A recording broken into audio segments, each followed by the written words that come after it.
ये लश्कर का आतंकवादी है, नाम इसका याकूब मुगल, और याकूब मुगल का ये जनाजा, याकूब मुगल की नमाज जनाजा पढ़ी गई है। याकूब मुगल का ये जनाजा है जो आप देख रहे हैं, और ये याकूब मुगल कहाँ मारा गया है? ये जो सैयदा बिलाल कैंप है यहां मारा गया है, पीओके में सैयदा बिलाल कैंप, और यहां इस सैयदा बिलाल कैंप में याकूब मुगल का खात्मा हुआ है। ये आतंकवादी हैं, इन्होंने अपने लिए ये मौत खुद चुनी है। ये इंसानियत के दुश्मन हैं जो धर्म के नाम पर लोगों को बरगलाते हैं और धर्म को बदनाम करने का काम करते हैं, धर्म के नाम पर मासूम लोगों का कत्लेआम करते हैं, खुद भी करते हैं, लोगों को भी कत्लेआम करने के लिए भड़काते हैं। उनका अंजाम यही होना था और भारतीय सेना ने उन्हें उनके अंजाम तक पहुंचाया है। याकूब मुगल जो मारा गया है सैयदा बिलाल कैंप में, पीओके में सैयदा बिलाल कैंप। कॉमोडोर सिंह को जोड़ना चाह रहे हैं। जी सर।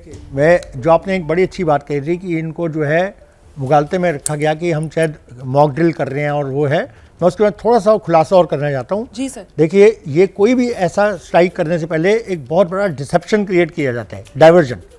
तो डिसेप्शन और डाइवर्जन क्रिएट करने के लिए हमने क्या किया है, हमने जैसे ये सारे काम जो किए, वाटर बंद किया और वीजा वाले, उसके अलावा हमने अपने नेवल शिप्स, हमने नेवल शिप्स जो हैं कराची की तरफ भेजे, अरब सागर में एक्सरसाइज के नाम पे हमने भेज दिए। तो उससे पाकिस्तान को लगा शायद पिछली बारी आर्मी ने, फिर एयरफोर्स ने कहा इस बार शायद नेवल अटैक होगा, भ्रम में आ गए वो। तो उनके अपनी सारी फोर्सेस जो हैं उस तरफ कराची की तरफ फोर्स है, अपने एयर डिफेंस सिस्टम भी वहाँ लगा दिए। फिर हमने उसको और डाइवर्ट करने के लिए जो हमारी सेंट्रल कमांड है, साउथ वेस्टर्न कमांड, उनको एक नई एक्सरसाइज एयरफोर्स की एक्सरसाइज के लिए लॉन्च किया जो जोधपुर के अपोजिट, इनके सिंध के अपोजिट है।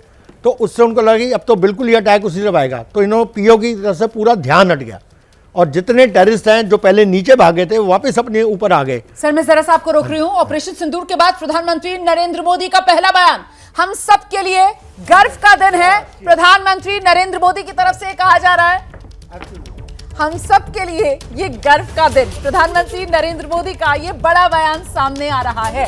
ऑपरेशन सिंदूर के बाद देश के प्रधानमंत्री का पहला बयान हर हिंदुस्तानी के लिए गर्व का दिन है। एबीपी न्यूज पर हम लगातार आपको ये बता रहे हैं कि हर हिंदुस्तानी का सीना आज गर्व से चौड़ा हो गया है। भारतीय सेना ने मुंह तोड़ जवाब पाकिस्तान को, उसके आतंक को दिया है। यही अंजाम आतंकवादियों का होना चाहिए था, जिस अंजाम पर आज भारतीय सेना ने इन आतंकवादियों को पहुंचाया है। आतंक का जनाजा पाकिस्तान में निकल रहा है और प्रधानमंत्री नरेंद्र मोदी का बयान हम सबके लिए गर्व का दिन आज। अंकित गुप्ता। बिल्कुल, देखिए जैसे कैबिनेट की बैठक शुरू हुई, जो तमाम जो कैबिनेट के सहयोगियों ने एक स्वर में सराहना की सरकार के द्वारा उठाए गए, सरकार ने जिस तरीके से सेना के ऊपर भरोसा जताया और हमारी सेना ने उस भरोसे पे एक बार फिर से खरा उतरते हुए पाकिस्तान को दिया मुंहतोड़ जवाब। सराहना की गई सेना की कार्रवाई की। तो उसके बाद में प्रधानमंत्री ने कहा it's a proud movement for all of us, यानी हम सबके लिए एक गर्व का दिन है, हमारे देश के लिए गर्व का दिन है, हमारी सेना पर गर्व करने का दिन है। तो प्रधानमंत्री ने साफ तौर पर संदेश दिया कि ये जो कार्रवाई की है भारत ने, ये हम सबके लिए गर्व का दिन है। जिसके बाद में तमाम सहयोगी दलों ने प्रशंसा की सरकार के द्वारा, जो जिस तरीके से गो हेड की परमिशन दी गई सेना को, और सेना ने जिस तरीके से पाकिस्तान को दिया है मुंहतोड़ जवाब आतंक के खिलाफ। इस कार्रवाई में जो जिस तरीके से दिया है मुंहतोड़ जवाब, अब वही जो आतंक के आका जो अब तक छुपे बैठे थे, अब वो मौत की जो है ये कर रहे हैं कि क्यों नहीं मैं मर गया। तो ये दिखाता है कि भारतीय सेना का क्या जो दमखम है। और आज पाकिस्तान तो जो है अब मैं जरा सा आपको रोक रही हूं अंकित, मैं आपको रोक रही हूं। देखिए इस वक्त एक और जानकारी दर्शकों के साथ हम साझा करते हैं। प्रधानमंत्री मोदी ने ऑपरेशन सिंदूर नाम चुना था पीड़ित महिलाओं के दर्द को समझते हुए। ये नाम जो है वो प्रधानमंत्री नरेंद्र मोदी की तरफ से चुना गया था।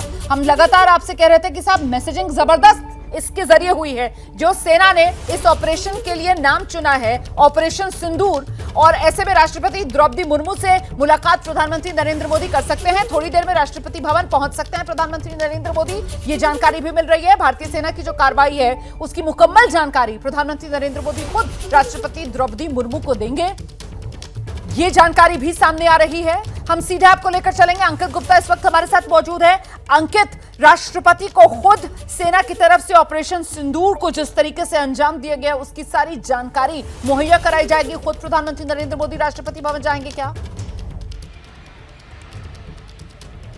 बिल्कुल, अब तक रोमाना यही जानकारी निकल के सामने आ रही है कि कुछ देर बाद प्रधानमंत्री यहां से सीधे राष्ट्रपति भवन जा सकते हैं और राष्ट्रपति द्रौपदी मुर्मू जो कि राष्ट्रपति, हमारे देश की राष्ट्रपति जो है सेना की सुप्रीम कमांडर होती हैं, तो उनको जो है खुद पहुंच करके जो अब तक जो भी आधिकारिक तौर पर जानकारी हमारे पास में है कि भारतीय सेना ने क्या कार्रवाई की है, कब हमने ये कार्रवाई की, क्यों हमको ये कार्रवाई करने की जरूरत हुई, तमाम ऐसे जो जानकारी आधिकारिक तौर पर खुद प्रधानमंत्री राष्ट्रपति को दे सकते हैं। और जैसी जानकारी मिली है, अब से कुछ देर बाद प्रधानमंत्री जो अभी अपने निवास स्थान पर हैं, जहां पर कैबिनेट की बैठक कुछ देर पहले करीबन 1 घंटा हो गया खत्म हुए, तो वो बैठक खत्म करने के बाद में अब जो है थोड़ी देर में वो राष्ट्रपति भवन जाकर के राष्ट्रपति को आधिकारिक तौर पर ये जानकारी दे सकते हैं इस पूरे घटनाक्रम के बारे में।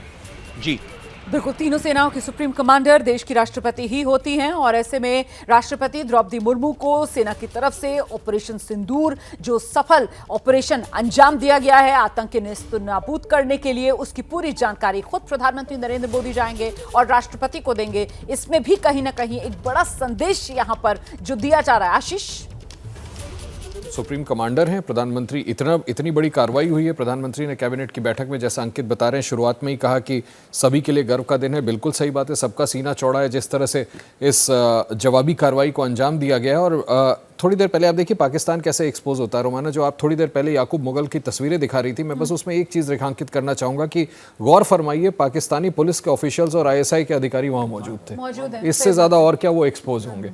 तो निश्चित तौर पर भारत के लिए बहुत बड़ा गर्व का दिन है कि इस तरह से जिनको संरक्षण दे करके भारत पे हमले कराते हैं, उनको चुन चुन कर भारत मार रहा है। और हम सब इस बात से अग्री करते हैं कि हम सब के लिए बहुत बड़ा गौरव का दिन है। लिहाजा प्रधानमंत्री निश्चित तौर पर जाएंगे और राष्ट्रपति को इस बारे में पूरी तौर पर ब्रीफ करेंगे। बिल्कुल कॉमोडोर सिंह, ये बड़ी कामयाबी है ना, ये देश का एक बड़ा अचीवमेंट है और इसीलिए उसको और ज्यादा अंडरलाइन रेखांकित करने के लिए प्रधानमंत्री नरेंद्र मोदी खुद राष्ट्रपति भवन जाएंगे और राष्ट्रपति को पूरी जानकारी देंगे इस सफल ऑपरेशन। प्रोटोकॉल भी यही है। इसलिए ये जो ब्रीफिंग्स अभी हुई हैं, मैं थोड़ा सा बता दूं कि ये जब एक किसी भी ऑपरेशन के बाद तो जो मिलिट्री हेड्स होते हैं और उसका जो रक्षा मंत्री हैं, जो आपके और बाकी मिनिस्टर हैं, वो सब आके एक एक बारी से अपने प्रधानमंत्री को पूरी ब्रीफ देते हैं। तो सबकी कंसोलिडेटेड ब्रीफ लेने के बाद इसे मतलब पोस्ट अटैक मैं साहब को रोक रही हूं सर, मतलब जो आज हुआ, जो हमने होता हुआ देखा, NSA भी पहुंचे, रक्षा मंत्री भी पहुंचे, उसके बाद वो CCS की बैठक हुई और फिर जो भी उसमें हुआ होगा उसकी जानकारी अब प्रधानमंत्री, कैबिनेट की बैठक भी हुई बीच में, लेकिन अब वो जो कुछ हुआ है और ऑपरेशन से रिलेटेड जो भी डिटेल्स हैं वो प्रधानमंत्री जाएंगे। देखिए क्या होता है, जब ऑपरेशन होता है तो रक्षा मंत्री कुछ पर्टिकुलर चीज मॉनिटर करते हैं, तीनों चीफ अपने कुछ मॉनिटर करते हैं, NSA कुछ और मॉनिटर करते हैं। तो उन सबकी कंसोलिडेटेड ब्रीफ, हर एक के ओपिनियन लेके, हर एक के पॉइंट्स लेके, क्या क्या हुआ, कैसे कैसे हुआ, कुछ गलती हुई, क्या आगे के लिए लेसन्स हैं, या हमने क्या क्या अचीव किया, क्या डैमेज हुई, हम क्या अचीव करना है, क्या हम पूरा अचीव कर पाए, ये सारे जो इसके पॉइंट हैं। और उसके साथ हमने कितने सोर्सेज लगाए, क्या क्या हुआ, हमारा शायद कोई नुकसान हुआ, ये सारी बातें टोटल कंसोलिडेट करके फिर प्रधानमंत्री जो है राष्ट्रपति रहते हैं। और देश के लिहाज से अभी सुरक्षा की क्या स्थिति है, इसका एक आंकलन, उसकी जानकारी भी राष्ट्रपति को दी जाएगी। बिल्कुल सारा वो सारा जो है कम्बिनेशन करके उसके बाद वो एज अ प्रोटोकॉल उनके पास जाकर उनको ब्रीफ करते हैं, which is absolutely protocol, it is right thing to do. And ये बड़ी अच्छी बात है कि प्रधानमंत्री खुद जाकर उनको ब्रीफ करेंगे और ये बड़ा अच्छा सिस्टम है जो हमारे यहाँ पर। कॉमोडोर सिंह, ये कहा जा सकता है क्या कि अभी ये सिचुएशन जो है वो वोलेटाइल बनी हुई है, अभी इस सिचुएशन में यहाँ से ज्यादा कुछ मतलब गुंजाइश कुछ असेस करने की किसी भी दिशा में ये सिचुएशन अभी बढ़ सकती है क्या? क्योंकि हम देखिए ना, इस हमले से पहले तक हम वॉर प्रिपेयर्डनेस को लेकर बात कर रहे थे, हम ये कह रहे थे कि जंग होने जा रही है, वो जंग कब होगी इसको लेकर सवाल पूछा जा रहा था। अब यहाँ से हम कहाँ खड़े हुए हैं? देखिए, इसमें अब दो चॉइस हैं। अगर तो पूरे वर्ल्ड अपने जो मेन कंट्रीज हैं जैसे USA, रशिया, UNSC, इन सब के अगर प्रेशर में पाकिस्तान चुप बैठ जाता है, जो मेरे हिसाब से कभी चुप नहीं हुआ, कुछ ना कुछ तो करेगा, लेकिन अगर चुप बैठ जाए तो इसको हम धीरे धीरे डीएस्केलेट कर सकते हैं। अभी इमीडिएटली हम इसको डीएस्केलेट नहीं कर सकते। अब हमें अपनी पूरी गार्ड रखना पड़ेगा कि आने वाले शायद 1 महीने तक गार्ड रखना पड़ेगा। देखिए, एयर डिफेंस या बाकी डिफेंसेस जो हैं वो लगती इमीडिएट है, लेकिन उसको विड्रॉ करने में बड़ा टाइम लगता है, क्योंकि आपको नहीं पता कब कैसा कौन सा हमला हो सकता है। तो उसको विड्रॉ करने में टाइम लगेगा, धीरे धीरे डीएस्केलेट होगी depending on how Pakistan is reacting.